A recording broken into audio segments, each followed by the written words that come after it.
Nah, Assalamualaikum warahmatullahi wabarakatuh.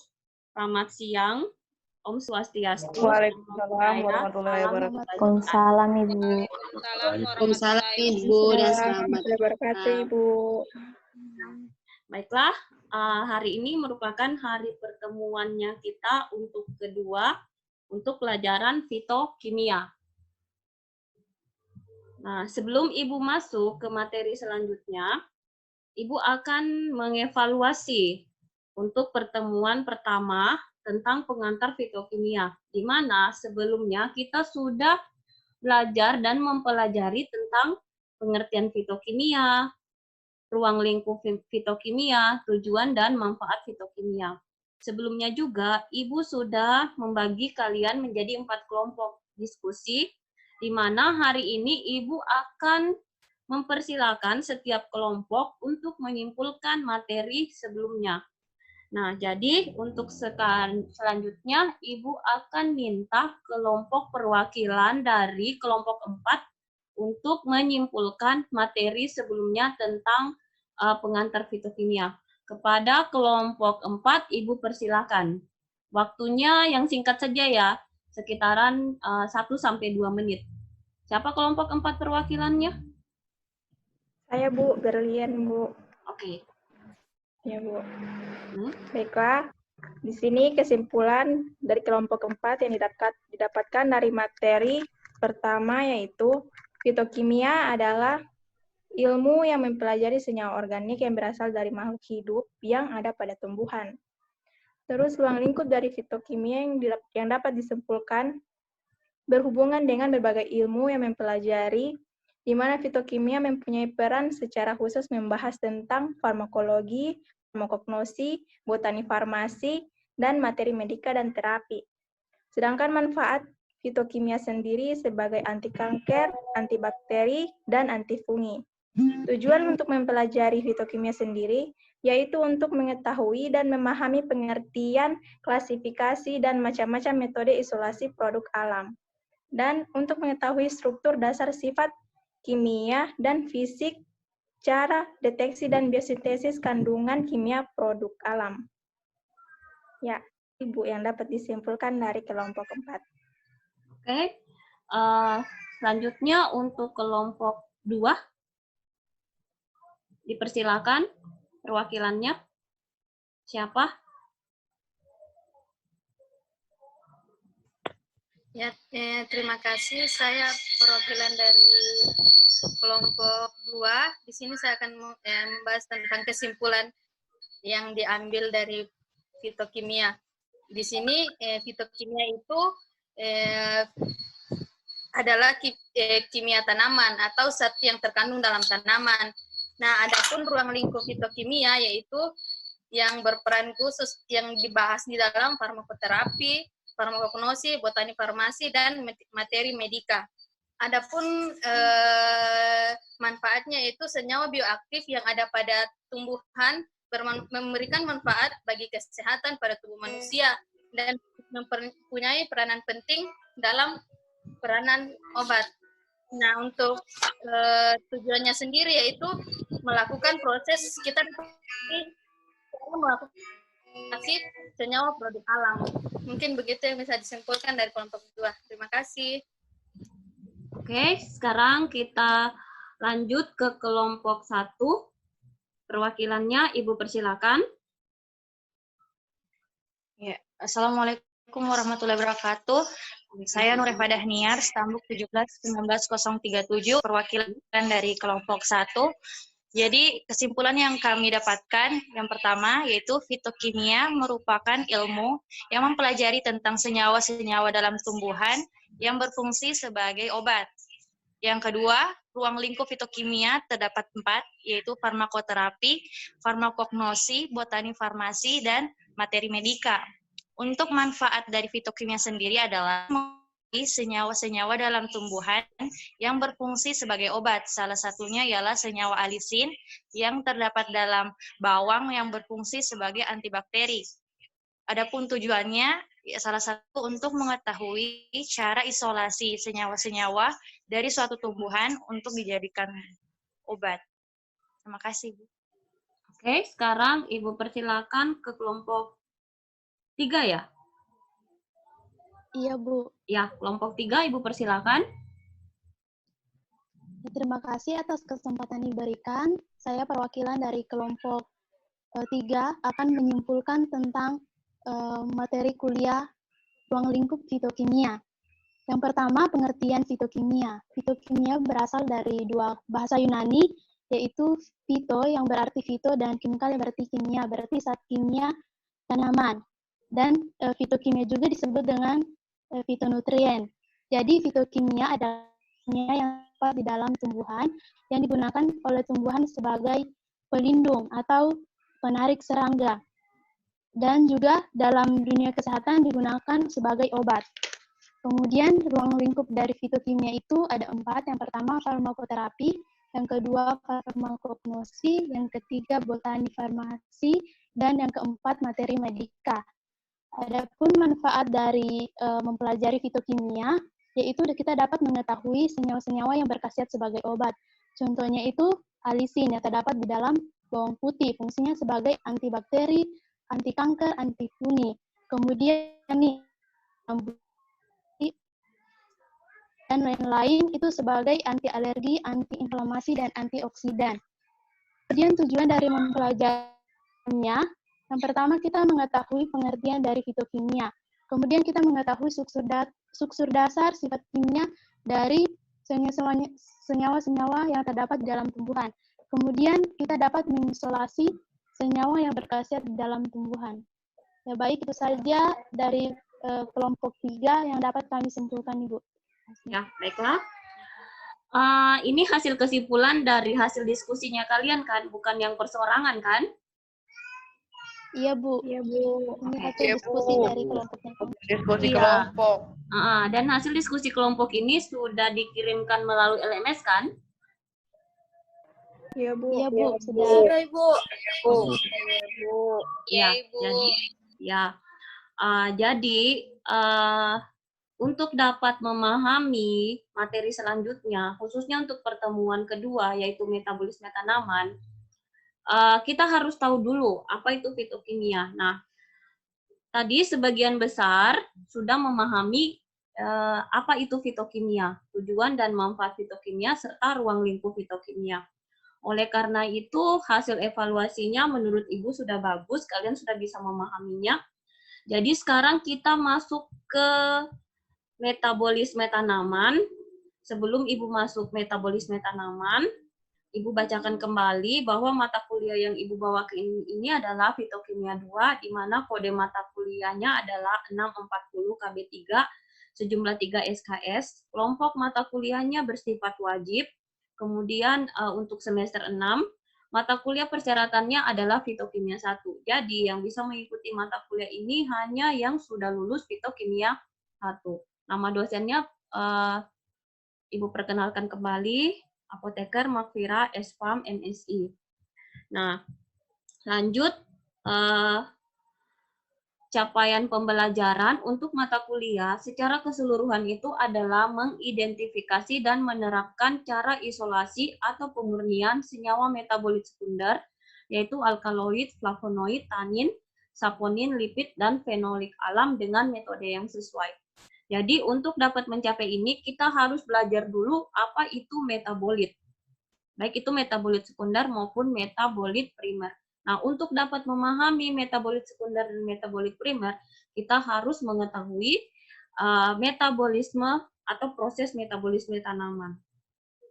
Nah, jadi estimasi waktunya itu adalah 2 kali 50 menit, di mana 2 kali 50 menit untuk tatap muka, sisanya yang sebanyak 120 menit itu kita gunakan untuk tugas mandiri dan tugas terstruktur.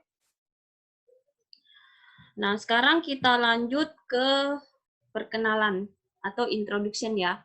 Nah, jadi di sini kita harus tahu dulu apa itu sebenarnya metabolisme tanaman. Nah, proses metabolisme itu tidak hanya terjadi pada tumbuhan ya, tapi juga terjadi pada semua makhluk hidup, yaitu tumbuhan, hewan, dan manusia. Tapi untuk saat sekarang kita lebih fokus ke metabolisme tanaman, karena mata kuliah fitokimia sendiri itu berhubungan erat dengan metabolisme tanaman. Jadi metabolisme tanaman itu didefinisikan sebagai peristiwa yang kompleks secara fisika dan kimia, yang prosesnya itu berasal dari fotosintesis, respirasi atau pernafasan, kemudian sintesis, degradasi dari komponen organik. Jadi metabolisme itu tanaman itu bukan hanya kimia ataupun kimia, tapi juga berupa fisika dari proses fotosintesis, respirasi atau pernafasan, sintesis, dan degradasi dari komponen organik. Nah, metabolisme sendiri itu terbagi menjadi dua. Ada yang namanya anabolisme dan ada yang namanya katabolisme. Nah, anabolisme itu adalah proses sintesis. Jadi, proses dari senyawa yang sederhana menjadi senyawa yang kompleks. Disusun ya. Itu namanya anabolisme. Nah, kebalikan dari anabolisme itu adalah katabolisme, di mana katabolisme ini adalah senyawa yang kompleks itu diubah menjadi senyawa yang sederhana. Secara harfiah contohnya itu seperti misalnya asam amino disintesis menjadi protein atau sebaliknya, protein dipecah menjadi asam amino. Nah, dari proses metabolisme itu akan dihasilkan yang namanya metabolit. Nah, apa itu metabolit? Metabolit itu adalah produk intermediat dari hasil metabolisme yang dikatalisis oleh enzim, yang secara natural terjadi pada sel. Nah, jadi sel ini kan ada manusia, ada tumbuhan, dan hewan. Jadi ini terjadi secara natural. Proses metabolisme sendiri itu dibantu oleh yang namanya enzim. Akan menghasilkan yang namanya metabolit. Nah, khusus untuk tumbuhan, metabolit yang dihasilkan itu berupa metabolit primer dan metabolit sekunder. Sampai sini ada yang mau bertanya?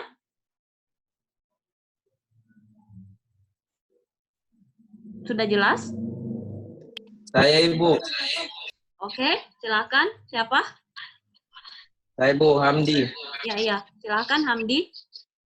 Ini bukan yang di poin pertama kan apa metabolisme dari tanaman itu lebih didefinisikan secara kompleks, ada fisika dan kimianya.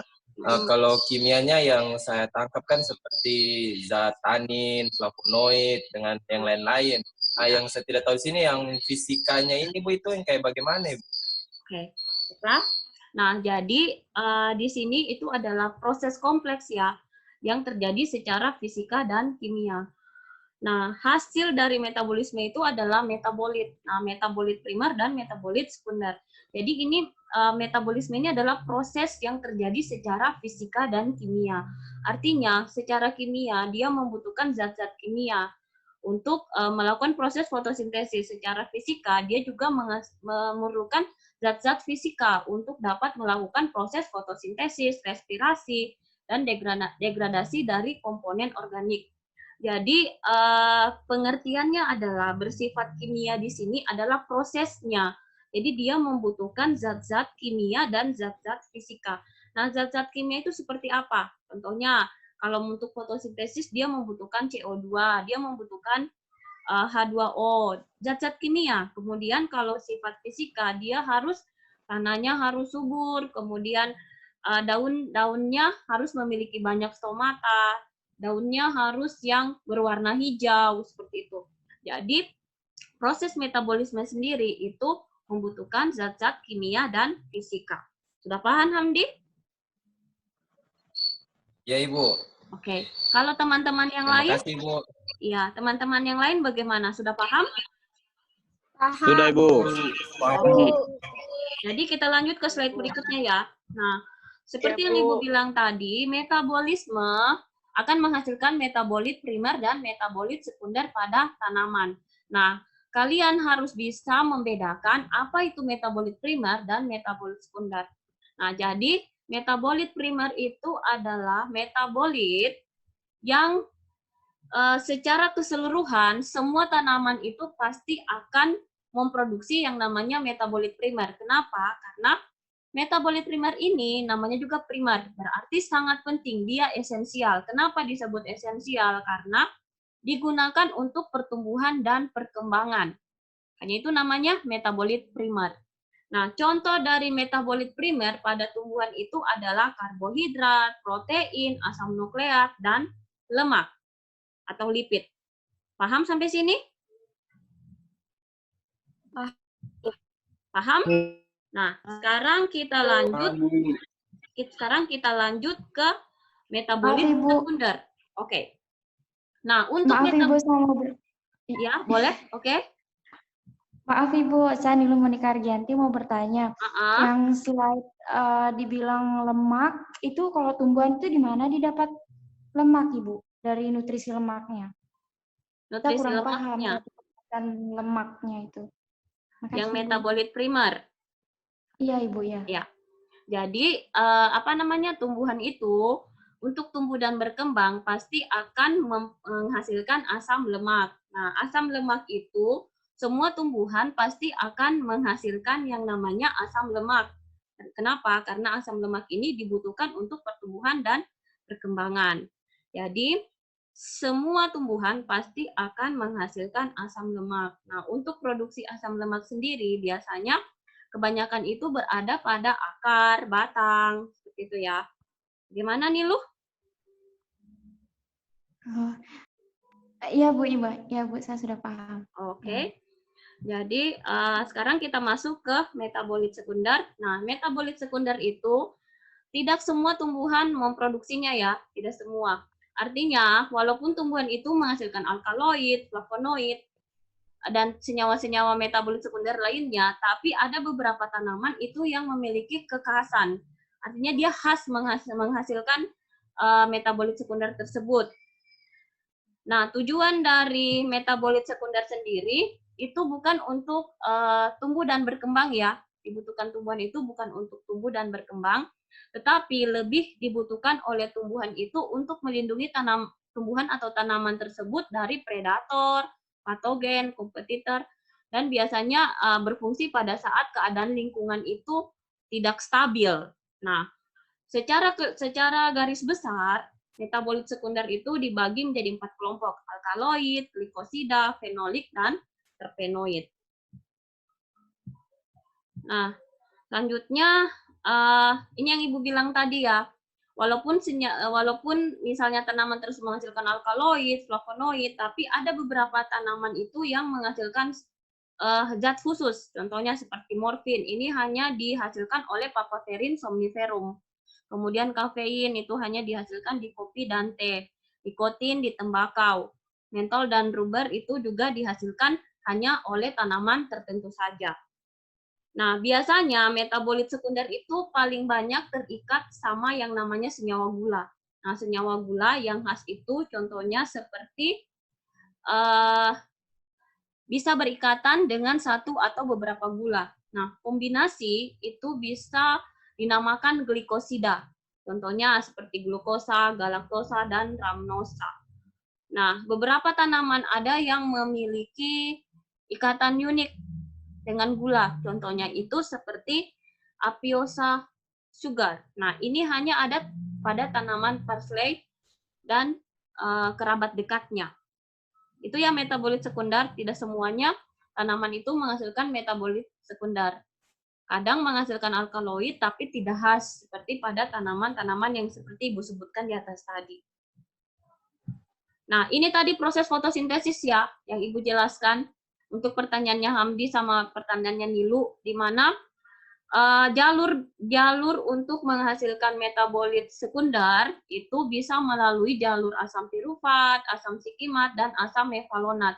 Nah, kan proses fotosintesis itu akan menghasilkan yang namanya karbohidrat, protein, lemak, dan lipid.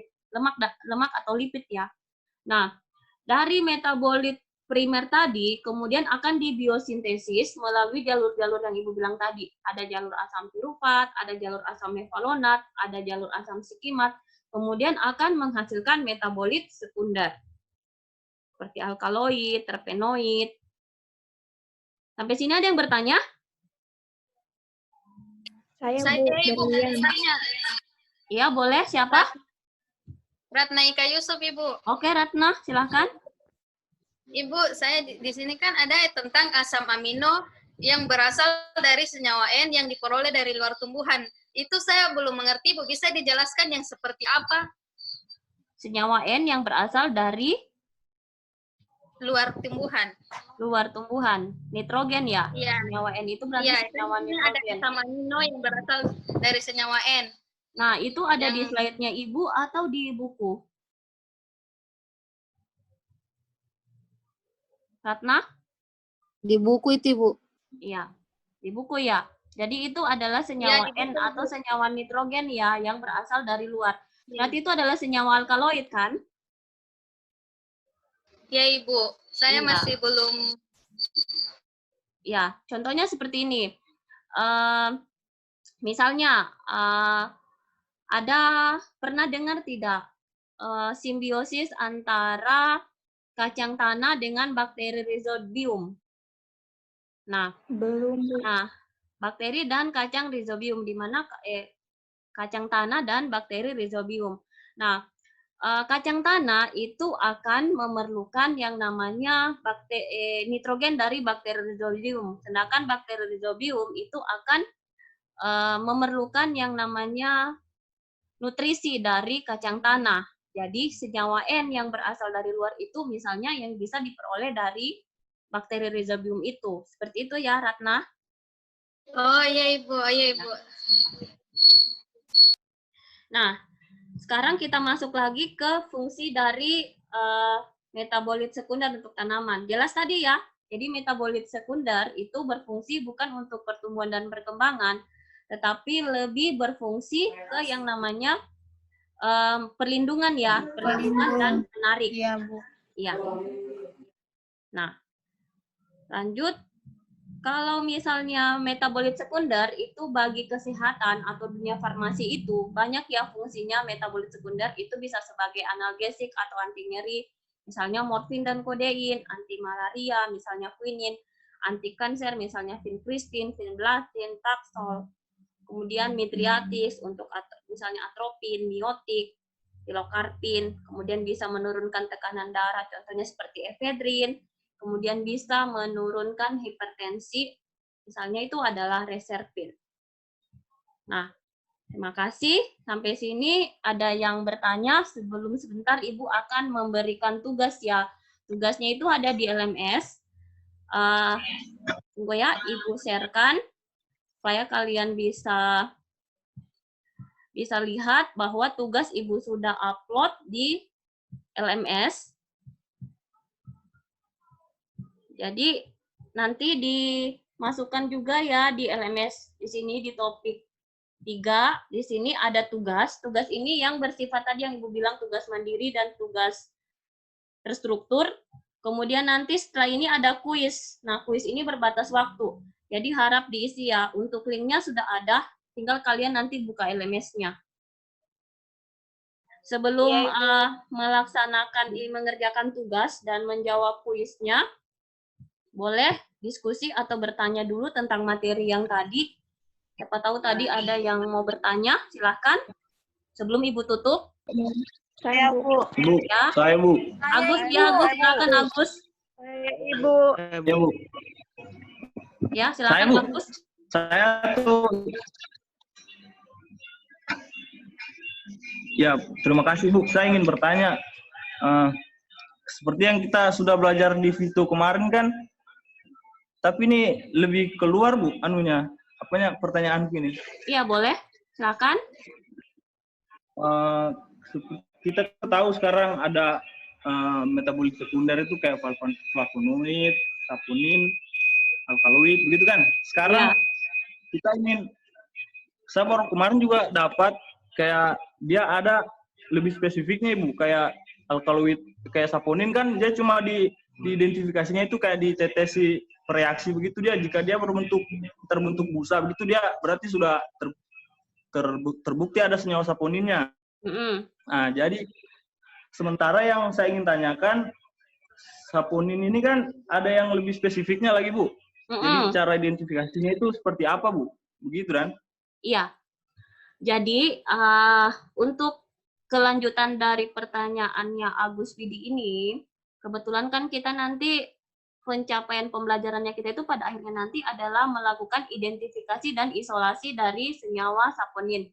Nah, ada nanti pada materi, kalau Ibu tidak salah itu materi kelima, itu kita akan membahas tentang saponin, di mana nanti saponin itu memang benar, karena saponin itu kan hanya sebagian bentuk metabolit sekunder dan metabolit primer sendiri, itu banyak kegunaannya untuk di farmasi. Kalau untuk di farmasi yang paling banyak digunakan itu adalah metabolit sekunder ya. Kenapa? Karena metabolit sekunder itu tadi bisa bersifat sebagai analgesik atau anti nyeri ya.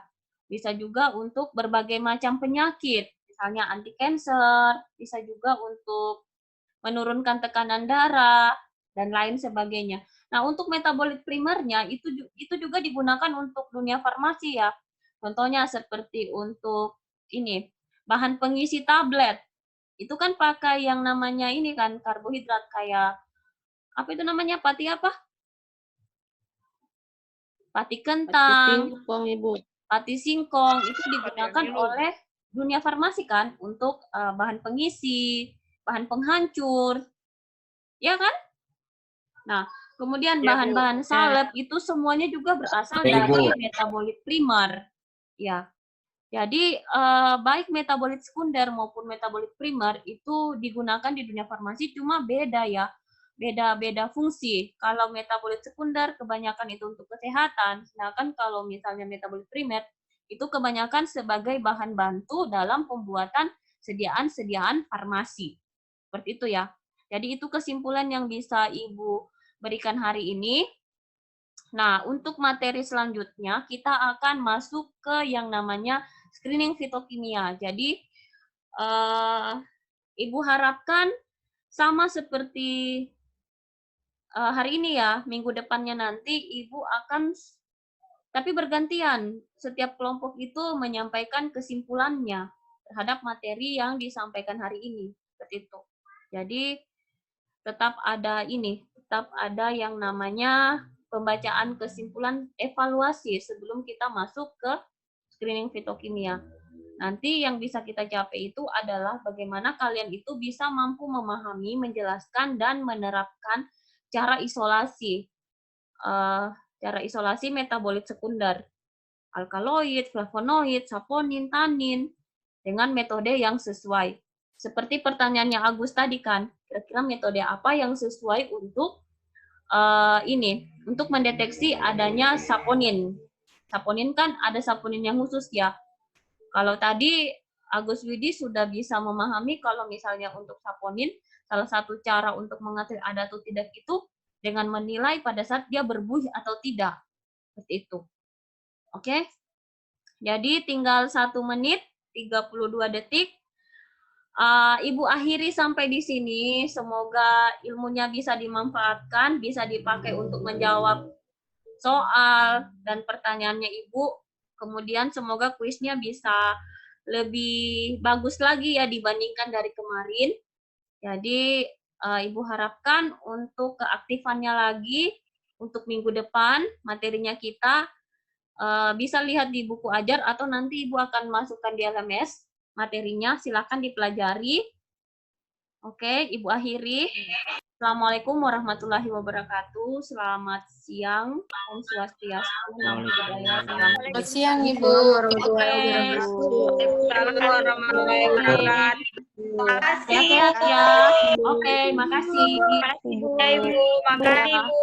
Ya, ingat tugasnya ya di LMS. Oke, bye. Ya, Ibu. Ya, oke. Bye. Oke. Sampai ketemu lagi.